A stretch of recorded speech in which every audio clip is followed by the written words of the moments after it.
சவுதியிலேருந்து ஒரு கஸ்டமர் நம்மக்கிட்ட order place பண்ணியிருந்தாங்க. நம்மளுடைய பேஜ், நம்மளுடைய ஒர்க்ஸை பார்த்துட்டு. ஸோ அவங்க என்ன சொல்லியிருந்தாங்கன்னா, திருச்சியில அவங்க ஃபேமிலி இருக்கிறாங்க. அவங்க குழந்தைங்களுக்கு வந்து கொரியர் அனுப்பணும் அப்படின்ற மாரி கேட்டிருந்தாங்க. என்னென்ன வெரைட்டிஸ் இருக்குன்னு சொல்லிட்டு கேட்டிருந்தாங்க. நம்ம வெரைட்டிஸ் அனுப்புனத பார்த்துட்டு எல்லாத்துலேயும் ஒன்று ஒன்று அள்ளி போட்டுடு அப்படின்ற மாதிரி எல்லா வெரைட்டிஸ்லையுமே கொஞ்சம் கொஞ்சம் ஆர்டர் பண்ணியிருந்தாங்க. ஸோ மெயினாக பார்த்தீங்கன்னா, கஸ்டமைஸ் பார்ஸ் நிறையா ஆர்டர் பண்ணியிருந்தாங்க. சில இது நேம் போட்டது, சில இது நேம் போடாமல் சும்மா டெக்கரேஷன் மாதிரி போட்டு ஆர்டர் பண்ணியிருந்தாங்க.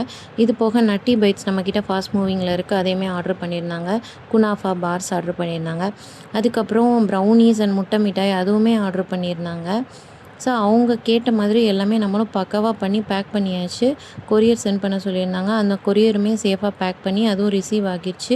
என்னால் ஃபுல் வீடியோ கவர் பண்ண முடியலை. ஸோ சின்ன சின்ன கிளிப்ஸ் மட்டும் தான் நான் ஆட் பண்ணியிருக்கேன். சர்ப்ரைஸாக இந்த கொரியர் ரிசீவ் ஆனதுனால ஃபேமிலி எல்லாருமே ரொம்ப ரொம்ப ஹாப்பி. ப்ளஸ் குட் ரிவ்யூவும் ஷேர் பண்ணியிருக்காங்க. ஸோ நீங்களும் இந்த மாதிரி ஆர்டர் பண்ணணும்னு நினச்சிங்கன்னா கேபிள்ஸ் ஹோம் பேக்கிங்கை காண்டாக்ட் பண்ணுங்கள். தேங்க்